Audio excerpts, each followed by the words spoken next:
So our political power has been handed away, our constitutional power is planned to go, and our economic power is being seriously threatened. All this was planned and must happen if the EU is to control us completely. But that isn't enough. Everything that is British must go, and that's where local government plays its part in dismantling the British state. Part of the political takeover is the hollowing out process Christopher Booker spoke of earlier, and the pretense that our Parliament still governs Britain, whilst in reality it is merely the puppet of Brussels. Eventually, Westminster will cease to exist, and 12 regional governments, answerable to Brussels, will take over. This breakup of Britain has been investigated by Lindsay Jenkins.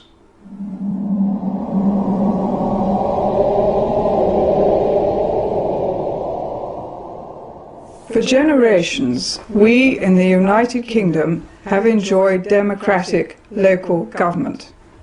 We've elected councillors for our town or county councils. Many of us have volunteered to be parish councillors, unpaid, to do our bit for the village. But within a year or two, it will all be gone. Most of it has gone already. The Treaty of Rome was the death knell for democratic government. Today, county, borough and parish councils are all giving way to regions, to sub-regions and sub-sub-regions, the European Union's system of local government. But it's taken time to destroy what was British and replace it with the European model. John Major began the rot with government offices in the regions, new divisions, never before known in this country. But when Tony Blair won that landslide victory in 1997, the destruction accelerated. London, Scotland, Wales and Northern Ireland now have their own elected assemblies. The one in Edinburgh is grandly called a parliament. They may think they have a large measure of independence and freedom, but each is just a region in the European Union. And what about the rest of England? That's divided into 8 regions, the South West, the South East, the East Midlands and so on, but with appointed assemblies. When people in the North East gave a resounding thumbs down to an elected assembly, the appointed assembly just carried on regardless. But assemblies don't matter. Elected or not, they're just wallpaper. One assembly member told me that he got his massive pile of papers just days before a meeting, and he had no real idea of what was going on. Only the few who drive this process know. They're the assembly officers, the permanent staff, confident, powerful, professional. They're the real power brokers. It's a charade of democracy. The new regions are getting more and more power. Planning. How we can use our land, British land, has already been removed from elected local and county councils and is directed from Brussels. Every region's plans now have to fit into the Brussels plan. Soon it will be the turn of the police and their new super-regional forces. Will they answer to the European Union's police force, Europol, in The Hague? Soon London will be just a regional capital and not a focus of the nation-state, because there won't be a nation-state, just a collection of European regions. Britain will have disappeared. As you have seen, since 1972, the balkanization of Britain into 12 EU provinces has continued apace, so that today the process of deconstructing Britain is almost complete. And there is nothing our politicians seem willing to do about it, albeit that it is in defiance of our own constitution. So, is this the end of Britain and the right of the British to govern themselves? Is EU membership, as some would have you believe, inevitable? And is there an alternative to being part of a European federal state? Well, here are 2 views of the future from 2 very different standpoints. First, Ian Milne again.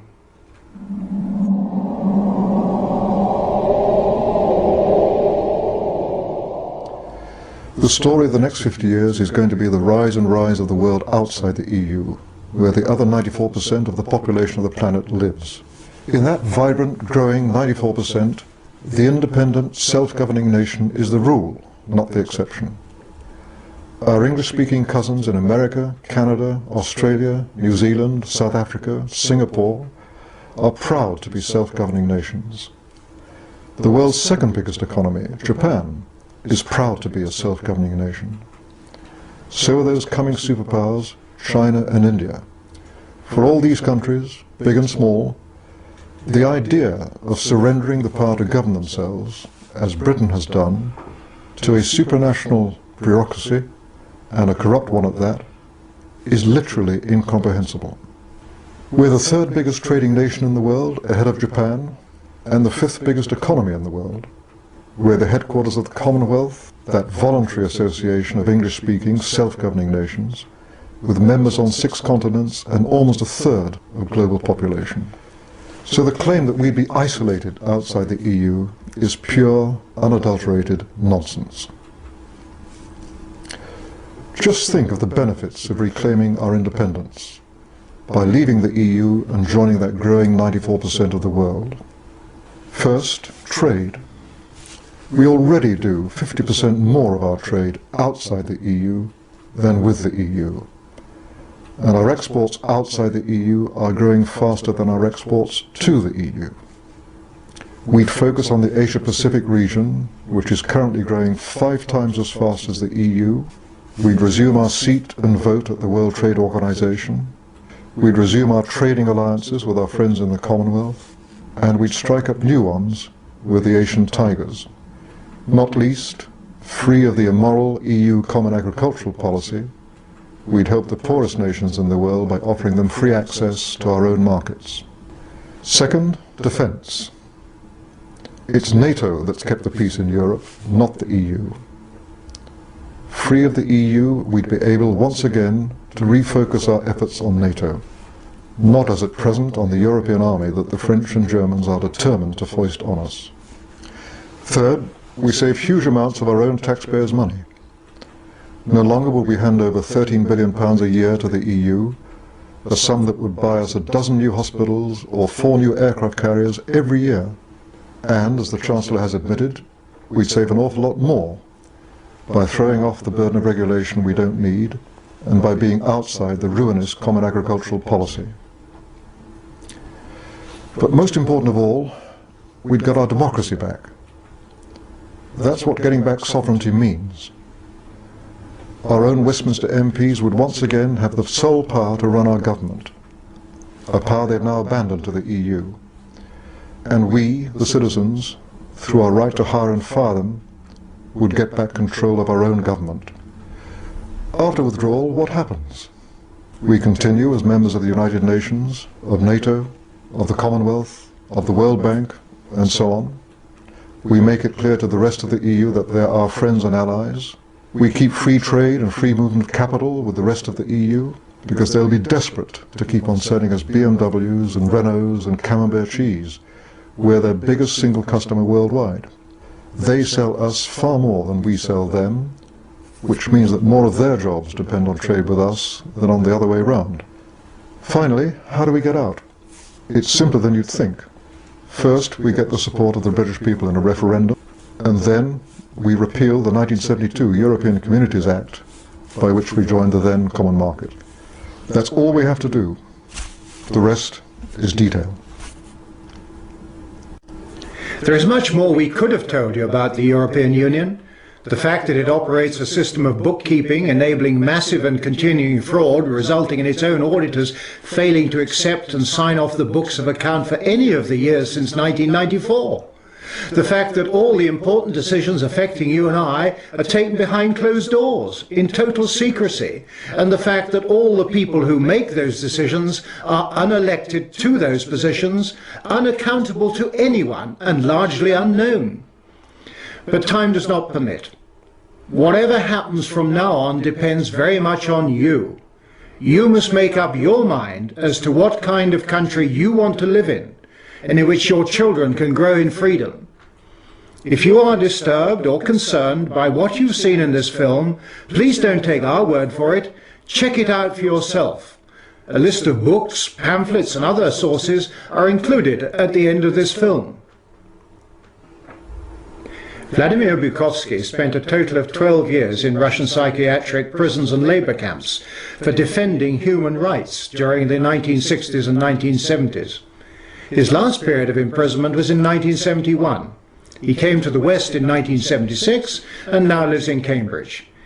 He has experienced firsthand a system which he considers ominously similar to the one being imposed upon us. If he is right, then the Britain you and I know truly is on the brink of extinction.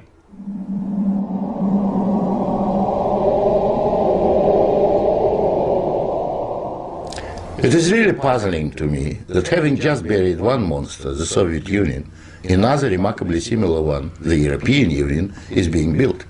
Exactly what is the European Union? Perhaps by examining the Soviet version we can get the answer. The Soviet Union was governed by 15 unelected people who appointed each other and who were not accountable to anyone. The European Union is governed by 24 people who appoint each other, meet in secret, and are not accountable to anyone, and whom we cannot sack. One might say that the EU has an elected parliament. Well, the Soviet Union had a parliament of a sort too, the Supreme Soviet, which just rubber-stamped the Politburo decisions, pretty much like the European Parliament does, where speaking time in the chamber is limited within each group and often amounts to 1 minute per speaker. In the EU, there are hundreds of thousands of bureaucrats with their huge salaries, their staff, servants, bonuses and privileges, their lifelong immunity from prosecution, which is simply shuffled from one position to another, no matter what they do or fail to do. Is this not exactly like the Soviet regime? The Soviet Union was created by coercion and very often with a military occupation. The European Union is being created admittedly not by armed force, but by coercion and economic bullying. In order to continue to exist, the Soviet Union spread itself further and further. The moment it stopped spreading, it started collapsing. And I suspect the same is true of the European Union. We were told that the purpose of the Soviet Union was to create a new historic entity, the Soviet people, and that we must forget our nationalities, our ethnic traditions and customs. The same seems to be true of the European Union. They don't want you to be British or French, they want you all to be a new historic entity, European, to suppress all your national feelings and live as a multinational community. After 73 years, the same system in the Soviet Union resulted in more ethnic conflict than anywhere in the world. In the Soviet Union, one of the grand purposes was the destruction of the nation-state. And that's exactly what we observe in Europe today. Brussels intends to absorb nation-states so that they should cease to exist. Corruption was built into the Soviet system from top down, and so it is in the EU. The same endemic corruption activity that we saw in the old Soviet Union has flourished in the EU. Those who oppose or expose it are silenced or punished. Nothing changes. In the Soviet Union, we had a gulag. I think we have a gulag in the European Union also, an intellectual gulag known as political correctness. When anyone tries to speak their mind on questions of race or gender, or if their views differ from those approved, they will be ostracized. This is the beginning of the gulag, the beginning of your loss of freedom. In the Soviet Union, they told us we needed a federal state to avoid war. In the European Union, they are telling you exactly the same thing. In short, the same ideology underpins both systems. The EU is an old Soviet model presented in Western guise. But again, like the Soviet Union, the European Union has within itself the seeds of its own demise. Unfortunately, when it collapses, and it will leave immense destruction behind, and we will be left with huge economic and ethnic problems. The old Soviet system was incapable of reform, so is the European Union. But there is an alternative to being ruled by those 24 self-appointed officials in Brussels. It is called independence. You don't have to accept what they have planned for you. After all, you have never been asked if you wanted to join. I have lived in your future, and it didn't work.